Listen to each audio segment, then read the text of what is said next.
নমস্কার। আজকে আমরা কি পড়ব? Noun clause. আগের দিন ক্লজের বেসিক কনসেপ্টটা আমি কিন্তু তোমাদের পড়িয়ে দিয়েছিলাম। তো আজকে আমরা নাউন ক্লজ সম্পর্কে বিস্তারিতভাবে জানব। তো আমরা নাউন কি জিনিস সবাই জানি। তো ক্লজ যখন একটা শব্দগুচ্ছ যখন নাউনের মতো ব্যবহৃত হয় তখনই তাকে কিন্তু বলা হয় নাউন ক্লজ, তাই তো? তাহলে আমরা কি জানি?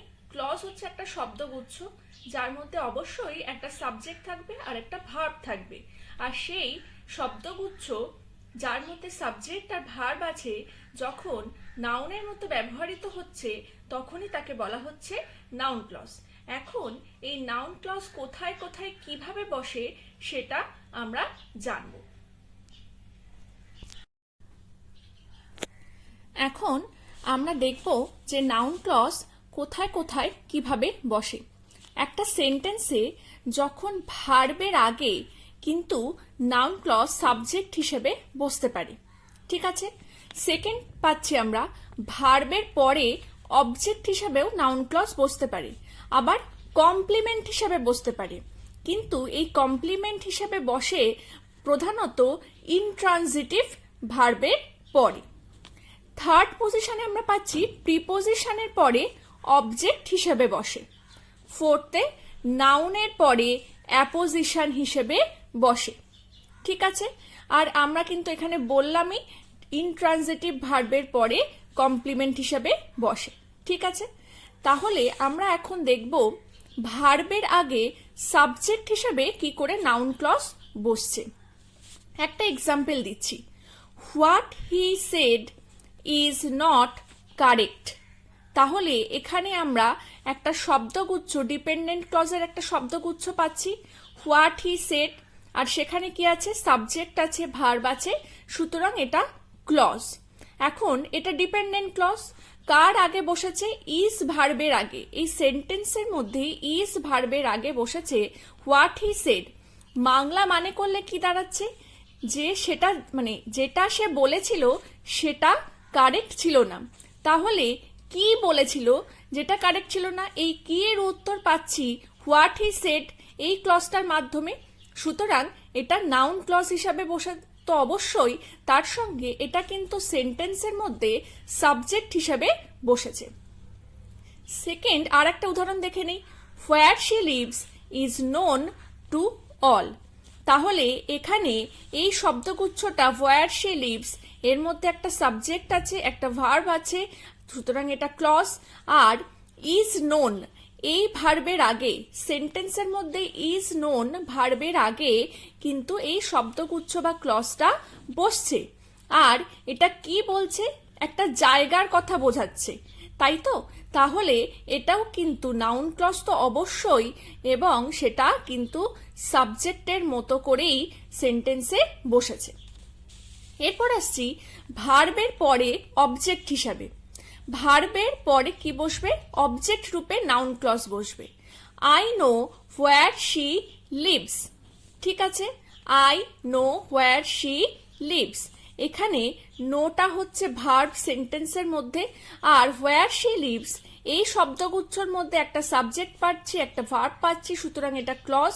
তাহলে ভার্বের পরে কিন্তু এখানে বসেছে হোয়ার শি লিভস এই ক্লজটা। সুতরাং এখানে কিন্তু নাউন ক্লজ কিসের মতো ব্যবহৃত হয়েছে? না, অবজেক্টের মতো ব্যবহার হয়েছে।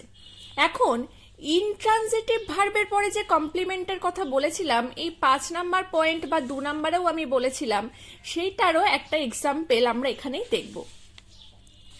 মানি ইজ হোয়াট মানি ডাস।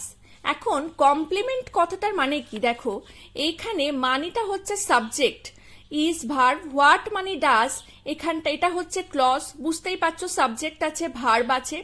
এখন এই দেখো হোয়াট মানি ডাস মানে পয়সা কি না, যে কাজটা পয়সা করে সেটাই পয়সা। তাহলে এই সাবজেক্টকে কিন্তু এই ক্লজটা কমপ্লিমেন্ট করছে, দুটো কিন্তু একই জিনিসকে বোঝাচ্ছে, সুতরাং এটা একটা কমপ্লিমেন্ট হিসেবে ব্যবহার হচ্ছে। তার সঙ্গে এটা ক্লজ আর ইনট্রানজিটিভ ভার্বের পরেই কিন্তু বসেছে। এরপরে আসছি প্রিপোজিশনের অবজেক্ট হিসেবে। প্রিপোজিশনের অবজেক্ট হিসেবে কিভাবে বসছে? I know nothing about what she wants. ঠিক আছে, তাহলে আই নো নাথিং, অ্যাবাউটটা প্রিপোজিশন তোমরা সবাই জানো। এখানে হোয়াট শি ওয়ান্টস, এখানে কি হচ্ছে?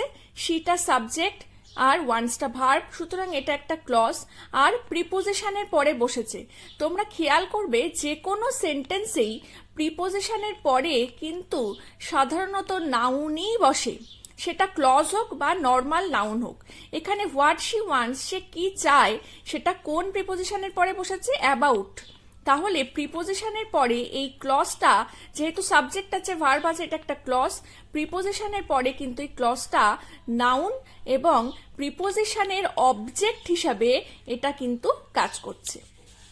এরপরে আসছি নাউনের পরে অ্যাপোজিশন হিসেবে। কিভাবে? অ্যাপোজিশন হিসেবে একটা এক্সাম্পল দেখছি, the news that my mom is coming is not true. এখানে দ্য নিউজটা হচ্ছে কিন্তু নাউন, নাউনের পরেই আবার নাউন ক্লজ বসবে। কিভাবে? That my mom is coming. তাহলে এইখানটায় দেখা যাচ্ছে এখানে সাবজেক্ট আছে, এখানে ভার্ব আছে, সুতরাং এটা একটা ক্লজ। ইজ নট ট্রু, সত্যি না। এখন দেখা যাচ্ছে এই যে দ্য নিউজ, এই নাউনটাকেই কিন্তু মানে নাউনটাকে কি সে বা নাউনের ব্যাপারে কিন্তু বলছে এই ক্লজটা। ঠিক আছে, তাহলে ধরে নেই যদি আমরা এই ক্লজটা নেই, the news is not true, তাহলে খবরটা সত্যি না। আবার যদি এই নাউনটা চেপে রেখে আমরা বলি that my mom is coming is not true, সেন্টেন্সটার মিনিং কিন্তু অলমোস্ট একই থাকছে। সেই জন্য এই ক্লজটাকে বলা হচ্ছে অ্যাপোজিশন। সুতরাং নাউনের পরে এখানে কিন্তু নাউন ক্লজ অ্যাপোজিশন হিসেবে বসেছে। তাহলে আমরা কিন্তু দেখতে পেলাম যে নাউন ক্লজ কোথায় কোথায় কিভাবে বসছে আর কোন রূপে সেন্টেন্সে তার ব্যবহার করা হচ্ছে। তাহলে তোমরা ক্লজের বেসিক কনসেপ্ট জেনে গেলে, নাউন ক্লজও জেনে গেলে, নাউন ক্লজ কোথায় কিভাবে কি রূপে ব্যবহার হচ্ছে তোমরা তার সম্বন্ধে কিন্তু আইডিয়া পেয়ে গেলে। আজকে এই পর্যন্ত, নেক্সট ক্লাসে আবার দেখা হবে। সবাই ভালো থেকো।